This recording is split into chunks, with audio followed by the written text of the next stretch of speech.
હું સરકાર સુધી પહોંચાડીશું. આવનાર 2026-27 નું અમારું હમણાં બજેટ સત્ર આવવાનું છે વિધાનસભા, ત્યાં પણ અમે ઉઠાવીશું. અને વિધાનસભામાં જયારે તમારી બધાની જરૂર પડશે તો 72 તાલુકાના મધ્યમ ભોજન સંચાલકના તમે બધા ત્યાં હાજર રહેજો. આપણે વિધાનસભાનો ઘેરાવો કરવાનો થશે. ચોક્કસ 72 તાલુકાના બધા જ લોકોને અમે આહવાન કરીશું, તમે એક દિવસે આવજો, આપણે વિધાનસભાનો પણ ઘેરાવો કરીશું. જ્યાં સુધી સરકાર આ એનો નિર્ણય પાછો ના ખેંચે ત્યાં સુધીની લડત આપણે ચલાવીશું. સાહેબ, આમાં અમારું બેરોજગારી સીમાયેલી છે પરિસ્થિતિ, અને અમને આટલા વર્ષોથી અમે બેરોજગાર થઈને કામ કરીએ છીએ મધ્યાહન ભોજન. તો હવે ડાયરેક્ટ સેન્ટ્રલાઇઝ કિચન કરી, પ્રાઇવેટીકરણ કરી અને અમને રોજીરોટીમાંથી આ મુક્ત કરે છે, તો અમારે આટલી ઉંમરે ક્યાં જવાનું? અમારી બીજી રોજગારી અમને આટલી ઉંમરમાં આપશે પણ કોણ? તો અમને રોજગારીમાંથી છીનવાય ના, અને અમને અમારી રોજગારી જે છે યથાવત રહે, અને ખાનગીકરણ ના કરવામાં આવે. એ લોકો ક્યારે બાળકોને ભોજન જમવાનું આપશે, ક્યારે નહીં. અમે ગરમ અને તાજો ખોરાક બનાવીને બપોરે અને બપોર બાદ પણ જે નાસ્તો આપવામાં આવે છે એ આપીએ છીએ. એ લોકો ક્યારે પહોંચાડશે?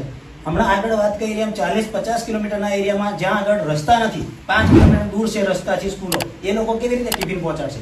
તો અમને અમારી જે યોજના છે એ યથાવત રહે, અને અમને બેરોજગાર ના કરે, અને અમને જેમ જીવે એમ જીવ્યા દો. અને અમારે 3 જણાનો સ્ટાફ આજે બેરોજગાર થશે તો અમારા ઘરનું, અમારા કુટુંબનું ભરણ પોષણ કોણ કરશે? સરકાર એક બાજુ એવું કહે છે કે તમને રોજગારી આપે, અને એક બાજુ અમારી રોજગારી છીનવવામાં આવે છે. તો કયા કારણોસર અમને આ રીતે અમારું અહિત કરવામાં આવે છે એ જણાવીએ છીએ. અને એ બાબતે અમે આજે મીડિયા દ્વારા, તમારા દ્વારા જણાવીએ છીએ કે અમારી રોજગારી ના છીનવાય. ઘણી જગ્યાએ અમે આવેદનપત્રો કલેક્ટર સાહેબને, મામલતદારશ્રીઓને બધાને આપેલું છે, પણ અમારી બાબતમાં કોઈ નિર્ણય કશું આવતો નથી. અને આજે સેન્ટ્રલાઇઝ કિચનનું રૂટ મેપિંગ પણ થઈ ગયું છે, અને એમની જગ્યા પણ ફળવાઈ ગઈ છે. તો અમારી રોજગારીનું શું, એ બાબતે અમે તમને જણાવવા આવેલા છીએ. તમારી જે પણ રજૂઆત છે હું સરકાર સુધી પહોંચાડીશું.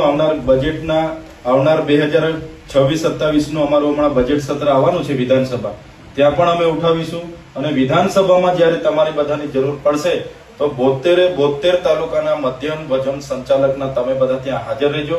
આપણે વિધાનસભાનો ઘેરાવો કરવાનો થશે. ચોક્કસ 72 તાલુકાના બધા જ લોકોને અમે આહવાન કરીશું, તમે એક દિવસે આવજો, આપણે વિધાનસભાનો પણ ઘેરાવો કરીશું.